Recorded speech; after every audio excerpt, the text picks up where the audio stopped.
Oh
अम्मा हरीच्या दासा काही, अम्मा हरीच्या दासा काही, भय नाही त्रयलोकी, देव मागे पुढे उगवी कोडे संकट, जैसा केला तैसा होय, जैसा केला तैसा होय, धावे सोय धरोणी देव मागे पुढे उगवी कोडे संकट।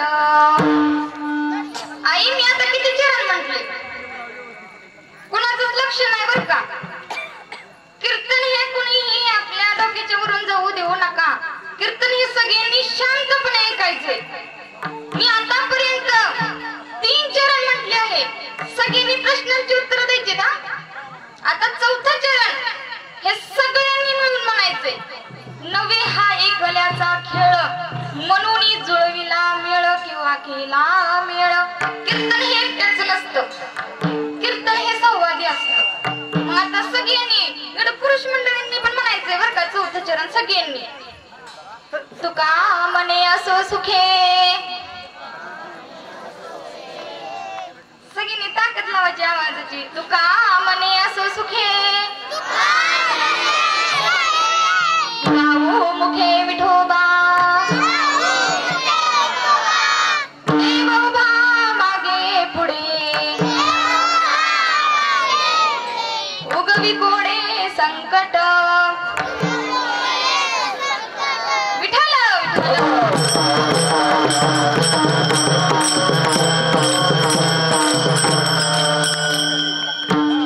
वक्रतुंड महाकार्य सूर्यकोटी समप्रभ, निर्विघ्नं कुरु मे देव सर्वकार्येषु सर्वदा। अलंकापुरी पुण्य भूमी पवित्र, तेथे नांदतो ज्ञान राजा सुपात्र। तया टविता महापुण्य राशी, नमस्कार माझा श्री सद्गुरु ज्ञानेश्वरासी। नमो विठ्ठला राजिया पांडुरंगा, नमो रुक्मिणी माऊली ज्ञान गंगा, नमो पुंडलिका नमो चंद्रभागा, नमस्कार माझा रुक्मिणी पांडुरंगा।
पांडुरंगा करू प्रथम नमन, दुसरे चरण संतांची त्यांच्या कृपादाने कथेचा विस्तारू. बाबाजी सद्गुरु दास तुका एके वचन कमळापती, माझी रंकाची विनंती. कर जोडितो कथे काळी आपण सावे जवळी. पंढरीच्या देवराया दंडवत तुझे पाया, दंडवत तुझे पाया. विठ्ठल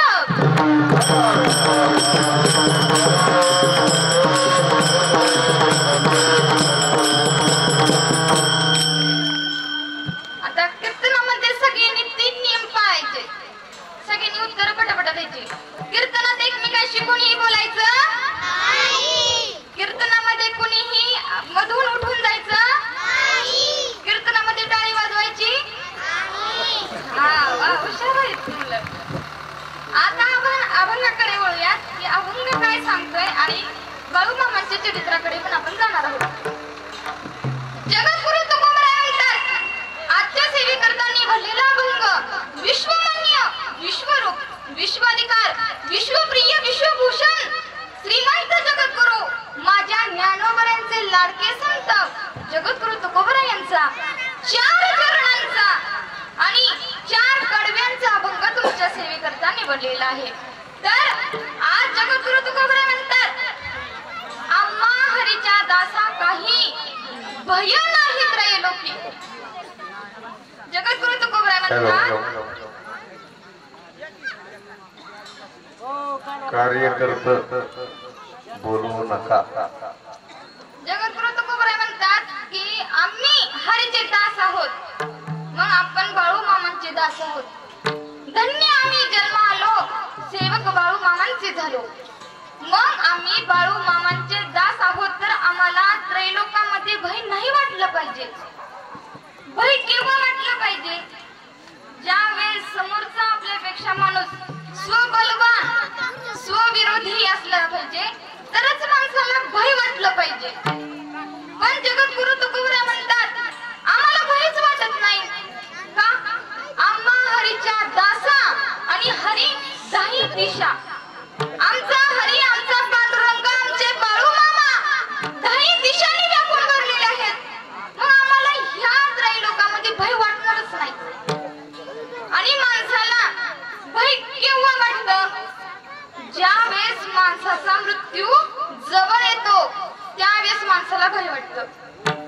आणि माणसाचा मृत्यू जवळ आल्यानंतर 4 क्रिया एकत्र येतात. पहिलं म्हणजे अनुताप, मोह, विश्लेषण आणि आगामी. पहिलं अनुताप की मी आता मरणार आहे, मग माझं घरच्यांचं कसं होणार? आता मी तर मरणार आहे, पण मी आतापर्यंत 80 वर्ष जगलो, पण अजूनही आदमापूर पाहिलेलं नाही, अजूनही बाळूमामांची सेवा केलेली नाही, अजूनही मेंढी माऊलींची मी सेवा केलेली नाही, अजून मी आई वडिलांची सेवा केली नाही, अजून मी भारत देशाची सेवा केली नाही, अजून मी गावाची सुद्धा सेवा केली नाही. असा माणसाला अनुताप होतो. मग मोह, मी मरणार आहे, माझ्या घरच्यांचं, माझ्या मुलाबाळांचं कसं होणार? हा मोह तयार होतो. आणि तिसरी गोष्ट विश्लेषण. ज्या वेळेस माणसाचा मृत्यू जवळ येतो ना, त्यावेळेस माणूस शरीराला धरू ठेवतो. बघा, आपल्या सगळे लांब जातात, पण आपलं शरीर ह्या देहापासून जोपर्यंत जीवन आहे ना, तोपर्यंत कधीच लांब जात नाही. फक्त जीव आणि देह आपल्या सोबतच असतो मरेपर्यंत. पण शेवटच्या क्षणी तो लांब जाणार असतो, ताटातूट होणार असते या शरीराची आणि जीवाची. मग त्यावेळेस तो अनुताप होतो, मोह आणि विश्लेषण. आणि चौथं म्हणजे आगामी. ज्यावेळेस माणसाचा मृत्यू येतो ना, त्यावेळेस तो माणूस वर पाहत असतो आणि त्याला सगळा चित्रपट दाखवलेला असतो आपल्या पूर्ण आयुष्याचा. जन्माला आल्यापासून ते थेट तुम्ही आता जी मरणाची वेळ आली ना, त्यापर्यंत तुम्ही कसे वागला, कुणाची कशी निंदा केली, आपल्या दारातला कचरा कसा दुसऱ्यांच्या दारामध्ये टाकला, कुणाला कसं वाईट बोलला, हा सगळा तुमचा चित्रपट दाखवला जातो. मग सगळ्यांना एक विनंती की त्यावेळेस आपला चित्रपट बघण्यासारखा असला पाहिजे, बरं का? सगळ्यांनी असं जीवन जगायचं. मरणाची सावध हवे, मरणाची सावध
लागले. त्यावेळेस यमदूत असतात आणि मग ज्याच्या करता आले त्याला घेतात आणि वर जातात आणि मग त्याचा पुन्हा तिथून चित्रपट काढला जातो. तो कसा वागला हा चित्रगुप्त यमदेवांना दाखवतो. मग पुन्हा चित्रगुप्त म्हणतात यमदेवा अहो हा तर श्रावणी सोमवारच्या शेवटच्या सोमवारी सुद्धा शुद्धीवर नव्हता. मग त्यानंतर त्यावेळेस आपण जे वागलो ना त्याचा पुन्हा सगळा हिशोब वरती द्यावा लागतो. मग तिथं म्हणून चालत नाही थांबा मी माझ्या नवऱ्याला सांगते असं काही जमत नाही किंवा सरपंचाला सांगते माझे हे ओळखीचे त्यांना सांगते असं जमत नाही. त्यामुळे आल्या जन्मी चांगलं आपण कर्म केलं पाहिजे. या प्रतिकलावरती 2 सीसीटीव्ही कॅमेरे आहेत. एक म्हणजे चंद्र आणि दुसरं म्हणजे सूर्य.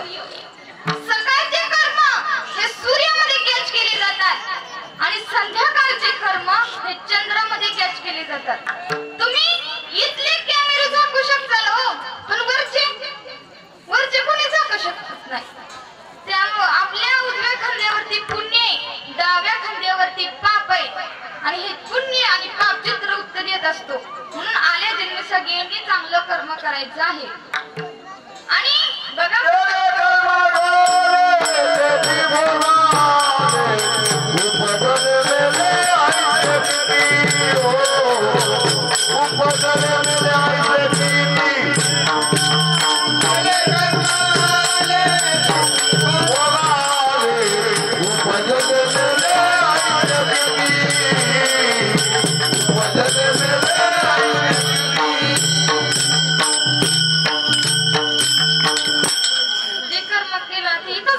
आपल्या सगळ्यांना हो.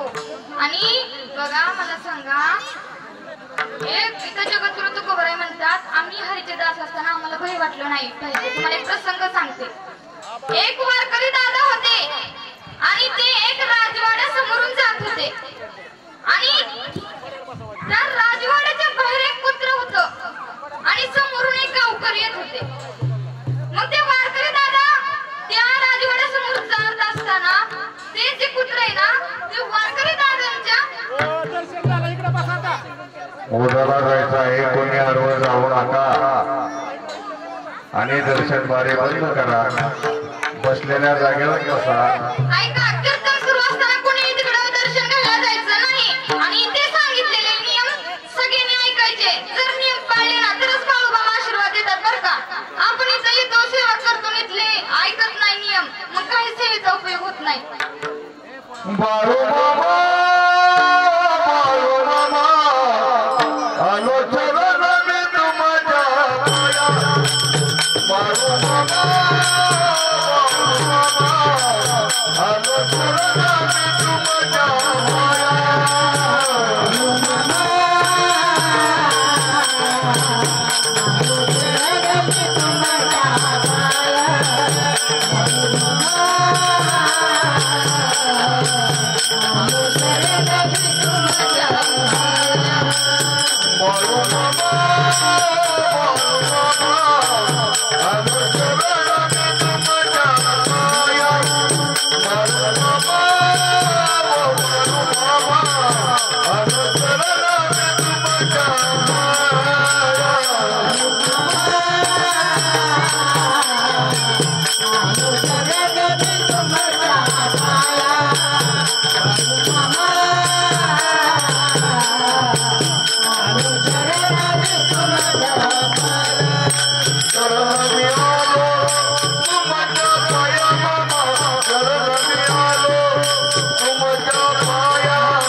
सद्गुरू बाळावांच्या भेटीला गुरु घालण्याचा कार्यक्रम चालू झालेला आहे. मुदाच्या अनुरूप कोणी मुलाखत दर्शन राग बंद झालेला आहे.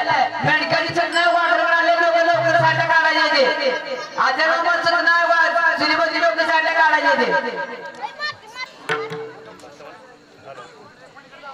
हॅलो हॅलो हॅलो हे पहा आलेल्या तमाम भक्त भाविकांना विनंती आहे मंडळी कुणीही उदाला अडवत जाऊ नका आणि आपल्या डोक्यावरती पाप कोणी घेऊ नका मंडळी.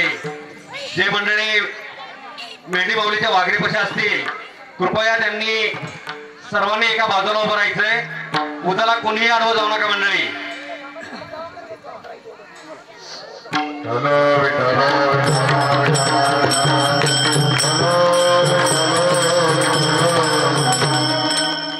सगळ्यांनी सूचनांचे पालन करायचे आहे. मग आता तो वारकरी दादा त्या राजवाड्यासमोरून जात असताना तो कुत्रा त्या वारकरी दादांच्या अंगावरती धावून आला. आता धावून आला मग त्यावेळेस त्या वारकरी दादाने दगड उचलला त्या कुत्र्याला मारण्यासाठी. मग तेवढ्यात येणारे गावकरी म्हणले, वारकरी दादा तुम्ही दगड त्या कुत्र्याला मारू नका, तुम्ही असं करा त्याच्या मालकाला आवाज द्या. ते म्हणाले मालकाचं नाव काय? ते म्हणाले कृष्णाजी पाटील. बरं ठीक आहे. लगेच आवाज दिला, कृष्णाजी पाटील, अहो कृष्णाजी पाटील तुमच्या ह्या कुत्र्याला काहीतरी सांगा, अहो गरीबाला चावल हो. असा आवाज ऐकल्याबरोबर त्या कृष्णाजी पाटील आतमध्ये राजवाड्यामध्ये कांदे पोहे खात होते. ते बाहेर आले नाहीत. ते घरामधनं आवाज दिला त्यांनी, मोत्या यू यू मोत्या यू. असा आवाज त्या कुत्र्याच्या कानावरती पडल्या क्षणी त्या कुत्र्याने ते वारकरी दादा सोडले आणि त्या मालकाकडे तो पळत पळत गेला. मग थोड्या वेळी कृष्णाजी पाटील म्हणतात, चला पाहू ते कुणाच्या अंगावरती धावून गेलतो. आणि पाहतात तर काय बाहेर घराच्या राजवाड्याच्या बाहेर वारकरी दादा होते. ते म्हणाले, या वारकरी दादा आपलंच घर आहे, या चहा पाणी करू. चहा पाणी केलं आणि एकमेकांना ते राम राम नमस्कार घालत होते. हे कुत्र सगळं पाहत होतं. आणि मग आता सगळा पाहुणचार झाला. वारकरी दादा म्हणले, आता आम्ही जातो आमच्या घरी. आणि मग ते कृष्णाजी पाटील म्हणाले, येत जा वारकरी दादा आपलंच घर आहे, येत जा. हो हो म्हणले. ते पाठीमागं सरकत होते आणि ते कुत्र परत पाठीमागं बसलं होतं. आणि ते सारखंच म्हणायला लागले, येत जा आपलंच घर आहे, येत जा. ते म्हणायला लागले, हो हो हो म्हणत पाठीमागं सरकायला लागले. आणि त्यांचा परत पाय त्या कुत्र्याच्या शुट्टीवरतीच पडला. मग त्यावेळेस ते कुत्र बघा त्या वारकरी दादाला चावत नाही. का चावत नाही बरं? तर त्याचा मालक समोर उभा आहे. मग तसं याच्यातलं तात्पर्य घ्यायचंय, तो मालक आहे ना तो आपले बाळू मामा आहे, तो कुत्रा आहे ना तो आपला काळ आहे. जर आमचे बाळू मामा आमच्या मागे पुढे काही देशाने वजन व्यापून भरलेले असतील तर आम्हाला काळाचं भय वाटणारच नाही. आणि का भय वाटावं? नाहीच भय वाटलं पाहिजे. ते माझ्या अभंगाचं पहिलं चरण आहे. Oh,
भय वाटलंच नाही पाहिजे. आणि हा जन्म फक्त आपल्याला एकदाच मिळालाय बरं का, मनुष्य जन्म. परत 84 लाख युनिटनं हा जन्म परत मानवी जन्म मिळतो. आणि आपण किती भाग्यवान आहे, या जन्मामध्ये बाळू मामांची सेवा करण्याचं परम भाग्य आपल्याला लाभले. ह्या आपल्या गावामध्ये खेड वस्तीवरती आले जन्मी हो गया, आले जन्मी हो गया, एक शब्द घरावा माझं मरण येण्या आधी मला बाळू मामा, मरण येण्या मला बाळू मामा, आले जन्मी हो गया, आले जन्मी हो गया, एक शब्द घरावा, आले जन्मी हो गया, एक शब्द घरावा.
बाळू मामा येणं खूप अवघड आहे महाराज.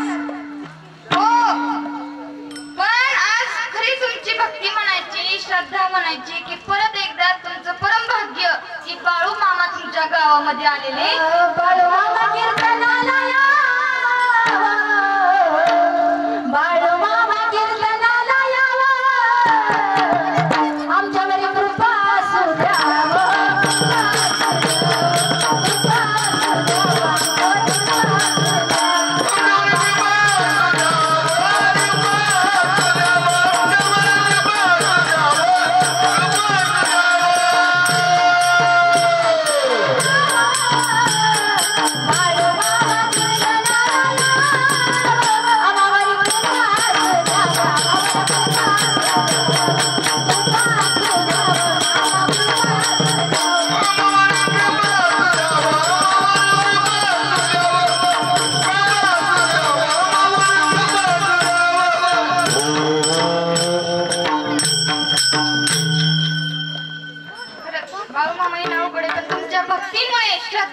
निष्ठेमुळे मामांना आज यावं लागलंय. आणि बाळू मामा आलेले आहेत. माझे बाळू मामा जाता जाता सांगून गेले, प्रत्येक भक्ताला माझ्यापाशी येणं शक्य नाही. जो कोणी भक्त मला पूर्ण श्रद्धेने, निष्ठेने, भावनेने जर मला हाक मारेल ना, तर मी कुठल्या ना कुठल्या रूपामध्ये तुमच्यापाशी येणारच. आणि आज सांगितल्याप्रमाणे बाळू मामा तुमच्या गावामध्ये आलेले आहेत. मग संधीची ही संधी तुम्ही सोडू नका. मेंढी माऊलींची सेवा करा. हो, जर मेंढी माऊलींची जर सेवा केली ना, तर साक्षात बाळू मामांपाशी तुमची सेवा पोहोचते. हो, त्यामुळे सेवा करा आणि बाळू मामांचे सेवेकरी व्हा. हा जन्म परत नाही आणि ह्या देहाची गॅरंटी पण नाही. आज प्रत्येक गोष्टीची गॅरंटी. नवीन मोबाईल घ्या, त्या मोबाईलची गॅरंटी, या माईक ग्लासला गॅरंटी, पण या मानवी देहाला गॅरंटी नाही. कपातला चहा कपातच असतो, बशीतला चहा बशीमध्येच असतो आणि कधी उचकी लागण्याची गॅरंटी नाही.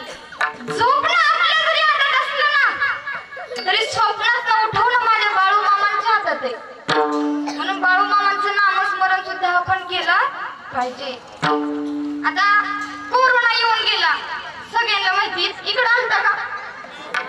आता उत्तर द्या बरं. कोरोनाने काय सांगितलं? कर म्हणजे करा, रो म्हणजे रोज, आणि ना म्हणजे नामस्मरण. करा रोज नामस्मरण. कोणाचं? माझ्या बाळू मामांचं. आणि एक नियम घरामध्ये सगळ्यांनी पाळायचा.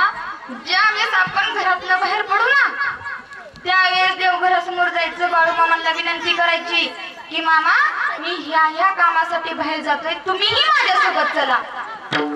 बाळू मामा आपल्या सोबत बाहेर येतात आणि बाहेरून आल्यानंतर घरी परत बाळू मामांना हात जोडायचे, म्हणायचं बाळू मामा मी सुखरूप घरी आलोय. अहो तुमच्या हातामध्ये कितीही करोड लाखाचं जरी घड्याळ असलं ना तरी त्या घड्याळावर वेळ दाखवायची फक्त माझ्या मामांच्याच हातात आहे. म्हणून बाळू मामांचं नामस्मरण केलं पाहिजे आणि नामस्मरण करत बाळू मामांना विनंती करत घराच्या बाहेर पडले पाहिजे. बघा बाळू मामांचा एक भक्त होता मारुती भोसले. तो मामांची खूप सेवा करायचा.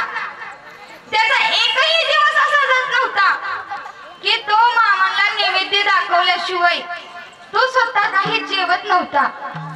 एक दिवस त्या मारुती भोसले यांच्या अंगावर वारं गेलं, त्यांना पॅरालाइज झाला.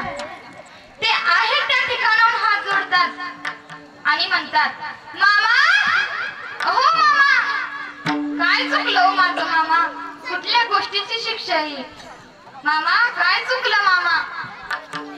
बघा सगळ्यांनी घरातल्यांनी सगळीकडे हॉस्पिटल मध्ये दाखवलं, कुठेही इलाज होत नव्हता. आणि महाराज जोपर्यंत माणसाकडे सुख नावाची गोष्ट आहे ना तोपर्यंत देवाची आठवण होत नाही. समजा तुमच्याकडे जर कांद्याचे 5 लाख रुपये झाले तर तुम्ही देवाला बळ सुद्धा हात जोडणार नाही. पण ते जर कांदे सोडून गेले ना तर देवाला हात जोडल्याशिवाय राहणार नाही. अहो कितीही संकट येऊ द्या जीवनामध्ये, कितीही संकट आली ना तरी मामाला सांगू नका संकट किती मोठे. अहो त्या संकटाला सांगा की माझे बाळू मामा किती मोठे.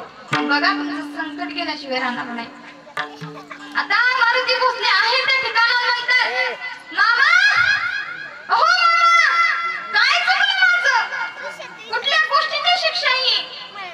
मग घरातल्यांनी काय केलं, गाडी केली, ठरवलं की बाळू मामांच्या तळ्यावरती गेलं पाहिजे. गाडी केली, मारुती भोसलेला काही नीट चालता येत नव्हतं, पॅरालाइज झालेला. घरातल्याने गाडीमध्ये मारुती भोसलेला टाकलं, तळावरती गाडी आली, मारुती भोसलेला उचललं, मामांच्या जवळ आणलं. आणि मग जवळ आणल्यानंतर दर्शनाला जाऊ नका, कोणीही गर्दी करू नका. कोणी आता चालू कीर्तनामध्ये कीर्तन समोर बसून घ्या. त्यावेळेस ते हात जोडू लागले आणि मामांच्या तळावरती गाडी आणली. मामा म्हणाले ये मारुती ये. मग मारुती भोसले आले. मामा भाऊ मामाला म्हणाले मामा, हो ग मामा आलो की मामा, पण बघा ना मामा माझ्या शरीराचं काय हाल झाले. मग त्यावेळेस मामा म्हणाले अरे आठव की रे तू काय म्हणलं होतास. मामा मला काय दर महिन्याला तुमच्या तळावरती यायला जमणार नाही, पण 6 महिन्याने का होईना मामा तुमच्या तळावरती येईल मामा. आणि आलाच होय र. अरे आठव की काय म्हणला होतास. मग मारुती भोसलेला त्यांची चूक कळाली आणि ते म्हणतात मामा चूक झाली मामा, माफ करा. मामा म्हणाले काळजी करू नकास, आता आलास ना मग राहा 2-4 दिवस. आणि सेवेकरांना सांगितलं आज तळावरती आंबील आणि घुगऱ्याचा प्रसाद झालाच पाहिजे. प्रसाद केला, मारुती भोसलेला खायला आणला. ते मारुती भोसलेला नीट प्रसादही खाता येत नव्हता. एक घास तोंडात जात होता, एक घास खाली सांडत होता. पायाने नीट चालता येत नव्हतं, पाय थरथरत चालत होते. मामा ही दुर्दशा स्वतः आपल्या डोळ्यांनी पाहत होते. मामा म्हणाले मारुती काळजी करू नकोस, तुला आज चालता येत नाही ना पण 2-4 दिवसांनी का होईना तुला नीट चालता येईल बघ. आता 1-2 दिवस निघून गेले. मारुती भोसलेला जे पाय फरफडत चालत होते ना त्या पायाने थोडं चालायला येऊ लागलं. ज्या हाताने खाता येत नव्हतं त्या हाताने थोडं खायला येऊ लागलं. मग आता मामा मारुती भोसलेला म्हणतात तू इथं सेवा कर, तुला आता बरं वाटते ना. हो. मग मारुती भोसले म्हणाले मामा मला जर बरं वाटलं तर मी काय करू. मामा म्हणाले बरं वाटलं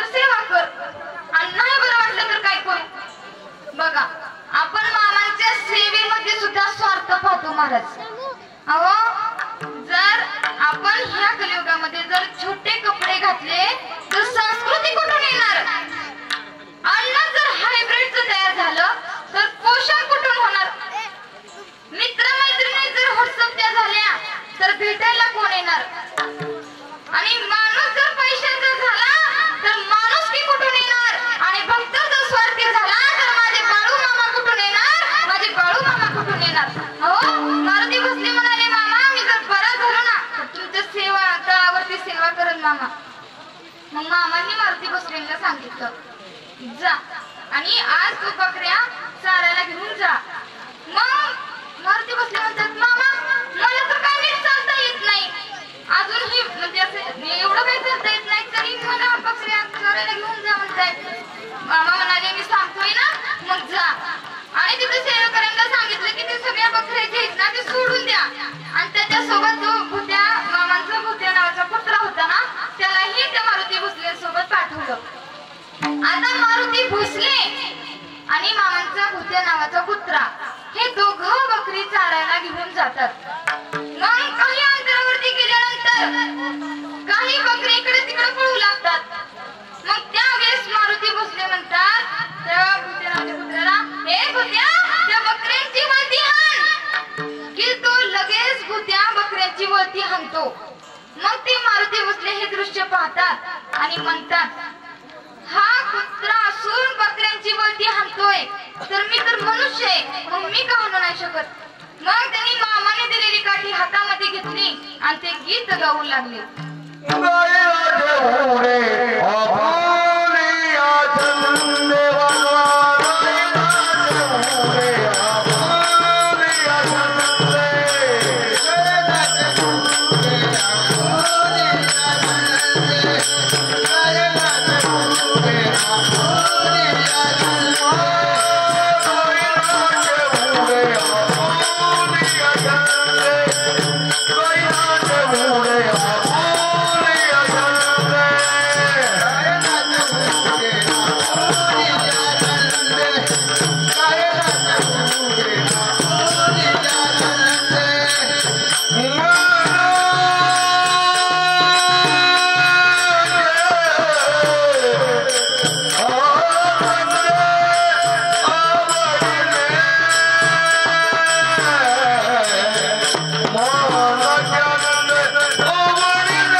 असली पाहिजे नाही का. मामाने स्वतःच्या धर्मपत्नीला सत्यवाला पण सांगितलं होतं की ह्या रिंगणाच्या बाहेर जाऊ नकोस, तुझ्या केसाला धक्का सुद्धा लागू देणार नाही. पण त्यांनी ऐकलं नाही. त्यांनी रिंगण ओढून गेल्या. मग त्यांचा गर्भपात झाला. त्या क्षणी त्यांनी स्त्रीचा त्याग केला. संसाराचा त्याग करण्यासाठी केला. आपल्यासाठी त्यांनी स्वतःचा संसाराचा त्याग केला बाळूमामांनी. हो, तुम्ही बाळूमामांसाठी फक्त एक पाऊल पुढे टाका, बाळूमामा तुमच्यासाठी 1000 पावलं टाकतील. इतकं बाळूमामांचं प्रेम आपल्यावरती. हो, बाळूमामांनी खूप आपल्यासाठी काही करून गेलेत. आज ज्यावेळेस ही कीर्तन सुरू असतं ना, त्यावेळेस कुणीही तिकडे दर्शनाला जायचं नसतं. कीर्तन सुरू झाले तरी वेळेस का, ज्यावेळेस पांडुरंग परमात्म्याच्या दरबारामध्ये नामदेव रायांचं कीर्तन सुरू होतं, त्यावेळेस सगळी भाविक भक्त पंढरपुराच्या पांडुरंगाचं दर्शन घेण्यासाठी मंदिरामध्ये गुंतली होती. पण पांडुरंग परमात्मा कुठे नाचत होते? नामदेव कीर्तन करी पुढे देवनाचे पांडुरंग.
जिथे कीर्तन सुरू असताना कीर्तनामध्ये बाळूमामा असतात.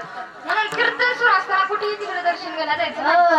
सावळे रुपणे चोरटेची ताजे, सावळे रुपणे चोरटेची ताजे, सावळे रुपणे चोरटेची ताजे, सावळे रुपणे चोरटेची ताजे.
मंदिरातले देवांना सुद्धा दार लावून घ्यावं लागतील. पण या जगाच्या पाठीवर असा एक बाळू धनगर आहे की त्याचा डंका सगळ्या जगात वाजत राहील. आणि बाळूमामांची ही भविष्यवाणी पण खरी ठरली आहे.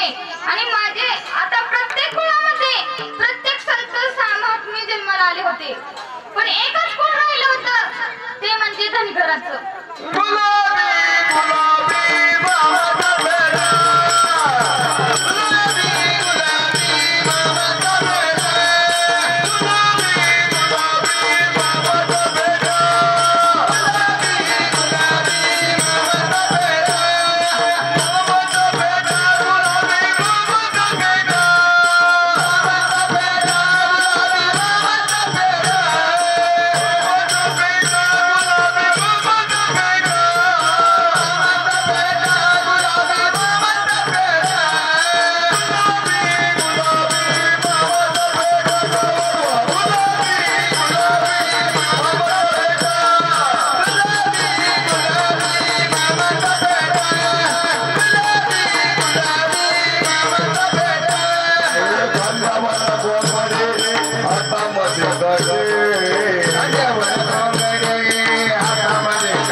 मग आता देवादिदेव महादेवाला प्रश्न पडला की आता केलंच पाहिजे. म्हणून माझ्या महादेवांनी कुणाचं रूप घेतलं? बाळू मामाचं घेतलं. साधू संत येता घरा जीवन सुखात, साधू संत येता घरा जीवन सुखात. बाळू मामा रे शंकर रूपात, बाळू मामा रे शंकर रूपात. साधू संत येता घरा जीवन सुखात, साधू संत येता घरा जीवन सुखात. बाळू मामा रे शंकर रूपात, बाळू मामा रे शंकर रूपात. आजवरी होते देवा लई मी दुखात, आजवरी होते देवा लई मी दुखात. बाळू मामा रे शंकर रूपात, बाळू मामा रे शंकर रूपात.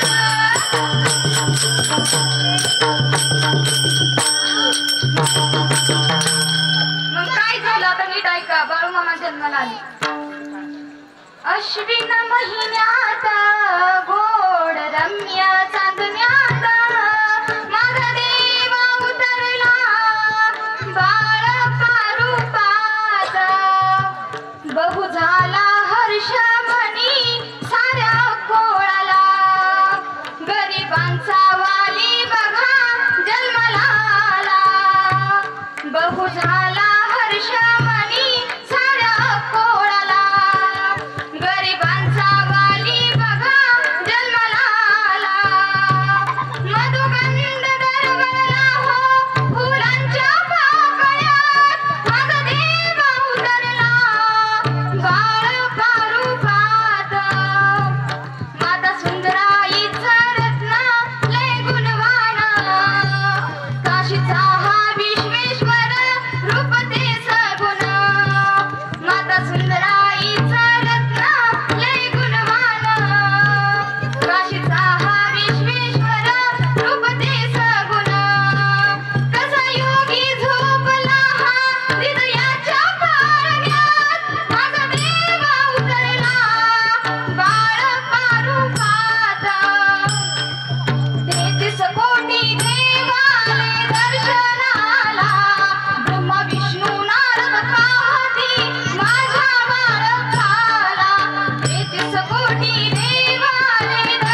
ज्यावेळेस कीर्तन सुरू असेल किंवा प्रमाण म्हणा तर सुरू असेल तर निदान सगळ्यांनी ती बसल्या बसल्या टाळी वाजवत जा. इथं जर टाळी नाही वाजवली कुठं वाजवावी लागते सांगता? बाजार पाहिला असेल किंवा टोल नाका पाहिला असेल. इथंच तुम्हाला संधी जे कीर्तनात टाळी वाजवा ना त्याला तिथं टाळी वाजवण्याची गरज पडत नाही. का लागतं तुम्ही परमार्थ करायला? परमार्थासारखं धन या जगामध्ये नाही. तुम्ही किती पैसा मिळवा काही सोबत येत नाही. काय सोबत येतं?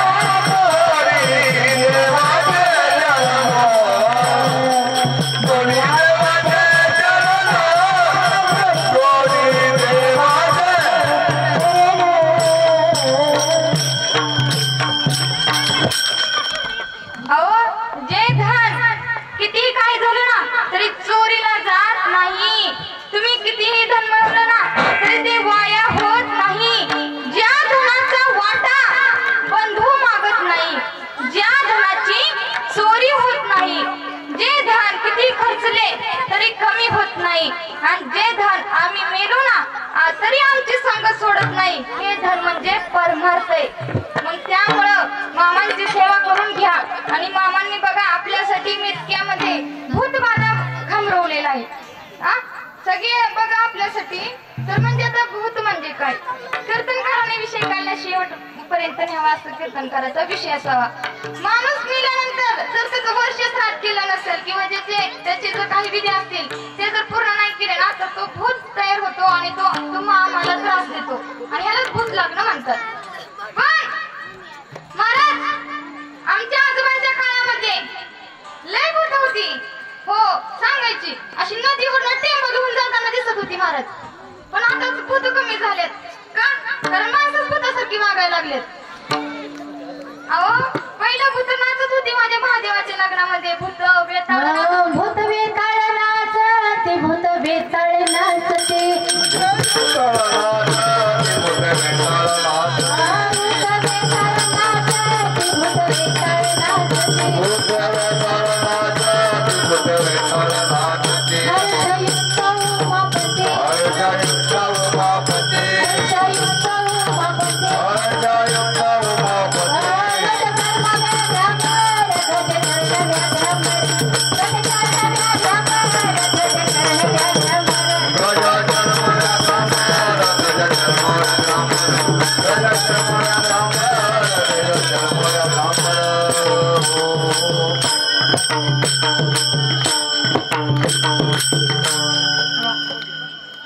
महादेवाच्या लग्नामध्ये नाचत होती पहिली भूत, पण कशी नाचत होती?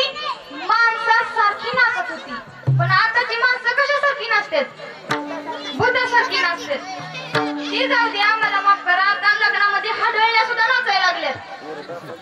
अहो, तुम्हाला जर कीर्तनात नाचायचं म्हणलं तर तुम्हाला आपल्याला लाज वाटते. कीर्तनात नाचायचं म्हणलं तर डीजे लावा की, एक सांगायची सुद्धा गरज नाही. हो, तुम्हाला नाचू वाटते ना तर कुठे नाचा. जिथं कीर्तनाची जागा आहे ना तिथे नाचा.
तुमचा उद्धार झाल्याशिवाय राहणार.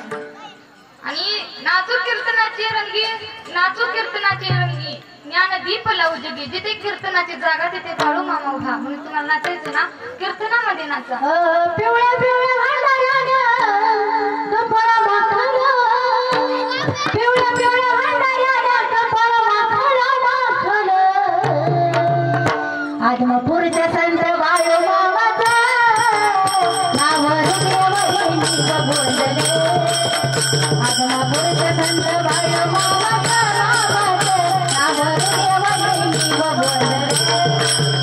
आदमापूरच्या बाळू मामाचं नाव हृदयामध्ये बोलले.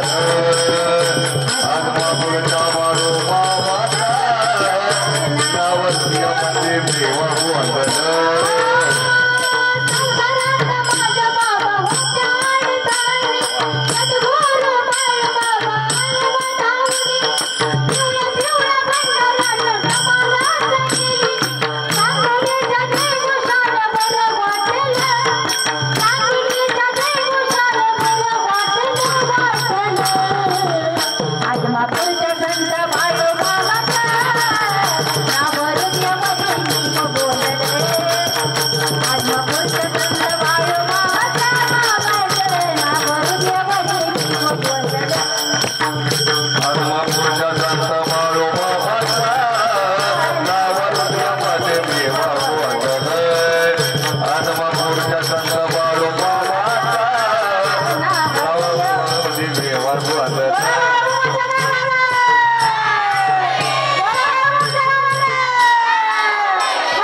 जय बाळू मामा म्हणल्यावर ज्यावेळेस आई असते आणि तिचं जर बाळ लहान असेल तर तिने अशी हात वरी केली की त्याला माहिती आई आपल्याला कडेवर उचलून घेणार आहे, आपल्याला मायेने प्रेमाने कुळवरणार आहे. मग तसं आपण जर हात वरी केले ना जय बाळू मामा म्हणून तर बाळू मामा आपल्याला जवळ घेतात, आशीर्वाद देतात आणि मायेने आपल्या डोक्यावरून हात फिरवतात. म्हणून जय बाळू मामा म्हणलं ना तर हात वरी करतात. हो, मी आज जिथं उभी ना तुम्हाला खरं सांगायचं तर माझा खरा मोठा अनुभव म्हणजे मी जी आज इथं कीर्तन करते ना तर मी बाळू मामांमुळे कीर्तन करते. एवढा मोठा अनुभव आहे. अहो, माझ्या आयुष्यामध्ये खूप काटे उभे होते. हो, माझ्या आयुष्यामध्ये खूप काटे उभे होते. पाय देता देता सावरले, कारण माझ्या पाठीमागे माझे बाळू मामा उभे होते. माझ्या पाठीमागे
ते प्रमाण बघा सगळ्याचं पाठ आहे तपासून तरी पण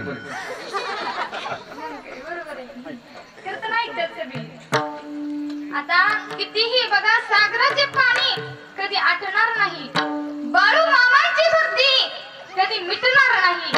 हाच जन्म काय, हजार जन्म जरी झाले ना तरी बाळू मामांचा छंद काय सुटणार नाही. किती संकट आली ना तरी मामा तुमचा हात आमच्या खांद्यावरती असावा, आणि बाळू मामांना जवळ करताना सुद्धा फक्त मृत्यूला जवळ करताना सुद्धा फक्त बाळू मामांचाच मंत्र मुखात असावा. असं माणसाने जीवन जगावं. माझ्या मनाला घोचंद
मुलांना जास्त संस्कार द्या. आज ह्या कलियुगामध्ये संस्काराला जास्त महत्व आहे. संस्कार केले तर संस्कृती टिकेल, संस्कृती टिकली तर धर्म टिकेल, आणि धर्म टिकला ना तरच हा देश टिकणार आहे महाराज. म्हणून मुलांना लहानपणापासून संस्कार द्या. मोठे झाल्यावर काही उपयोग पडत नाही.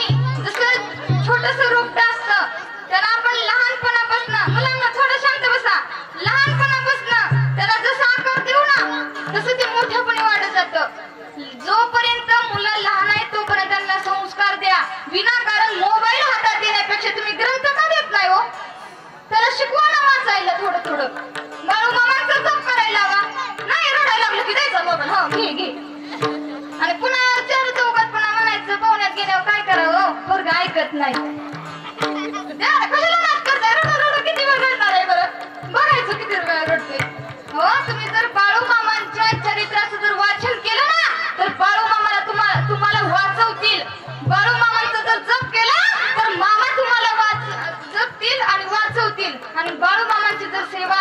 मुलगी माऊलींची जर सेवा केली ना तर बाळू मामा तुम्हाला नक्कीच मेवा दिल्याशिवाय राहणार नाही. म्हणून मुला मुलींना थोडा संस्काराची गरज आहे. कारण ही आपली जिजाऊंची भूमी, संतांची भूमी, माझ्या संत जनाबाईची सखूबाईची ही भूमी. त्यामुळं संस्काराला अत्यंत महत्व आहे महाराज. जर सांगायचं म्हणलं तुमची मुलगी म्हणून एका तिची बहीण म्हणून मी सांगते, आपल्याला जर ओढणीची किंमत जर आज पाहिली तर 80 किंवा 90 किंवा 100 असते. पण ज्या मुलीच्या अंगावरती ओढणी असते ना तिच्या आई वडिलांची इज्जत ही लाखो करोडची असते. संस्कृती ही बंधन नसून, ओढणी ही बंधन नसून, ओढणी ही संस्कार आहे. म्हणून घेतली तर फक्त गळ्यापुरतीच घेऊ नका, नुसती शोभेना घेतली तर नीट घ्या. आज डोक्यावरचा पदर आज खांद्यावरती येत चाललाय माता माऊलींनो, संस्कार जपाय शिका. बर खांद्यावरती आलाय पण खांद्यावरचा तरी खाली जाऊ देऊ नका. हाताची भाई कधी सरकू देऊ नका पाठीमागे. बघा तुमच्यावरती कुणाची वाईट नजर पडणार नाही. आणि आज म्हणता होय असे प्रकरण ऐकायला येतंय. काय येतंय? तुम्ही नीट राहा ना. तुम्ही जर नीट राहिला ना तर माझा भगवान परमात्मा आता सुद्धा आल्याशिवाय राहणार नाही. जसा आपल्या द्रौपदीसाठी आलता. जर तुम्ही स्वतःच्या जर हाताने जर पाय आपल्या दगड जर स्वतःच्या पायावर मारून घेत असाल तर माझे बाळूमामा कशी येतील हो? तुम्ही राहणार प्रामाणिक, मग बाळूमामा बघा नक्कीच येतील. आता माता माऊलीला एक विनंती की तुम्ही असे कपडे घाला की इकडे कुणाची नजर तुमच्यावरती वाईट पडता कामा नये. आणि पुरुष मंडळ इकडे कोणी कसलेही कपडे घालू द्या, आपली नजर घसरता कामा नये. असं माणसाने वागायचं. आणि आज मुला मुलीला शिक्षण देणं अत्यंत गरजेचं आहे. अहो ज्याला बाईतली ज्याला स्त्रीतली बहीण कळाली तो मुक्ताईचा ज्ञानोबा झाला.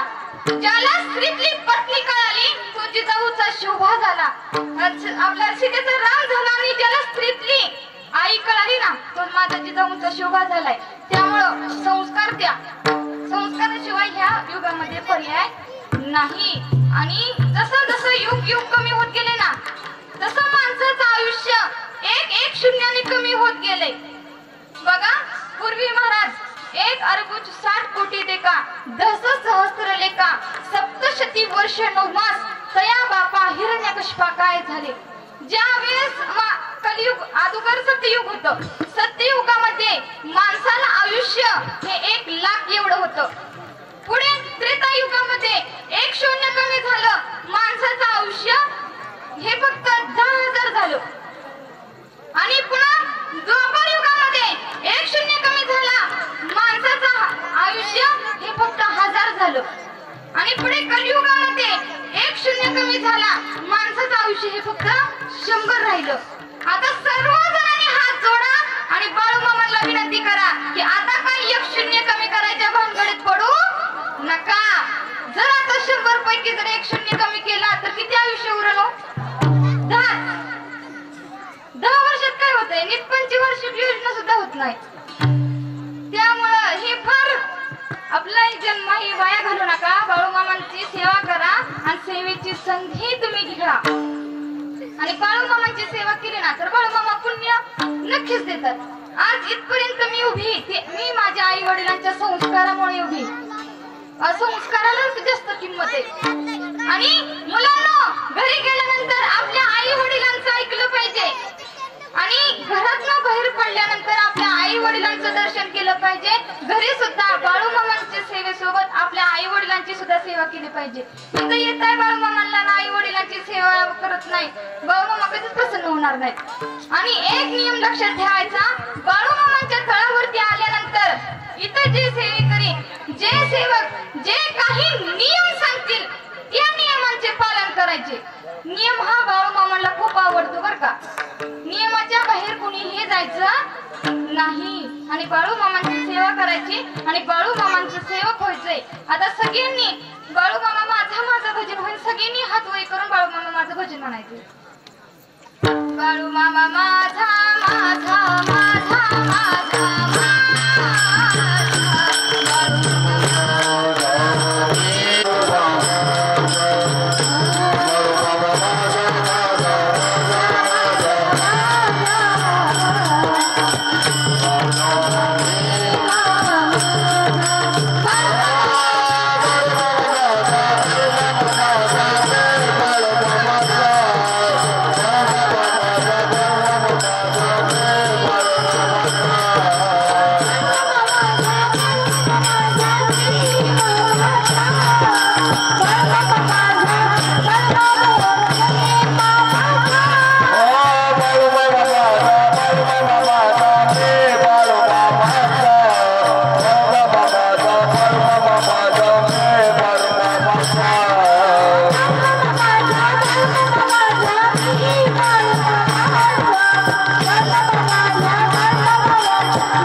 Jai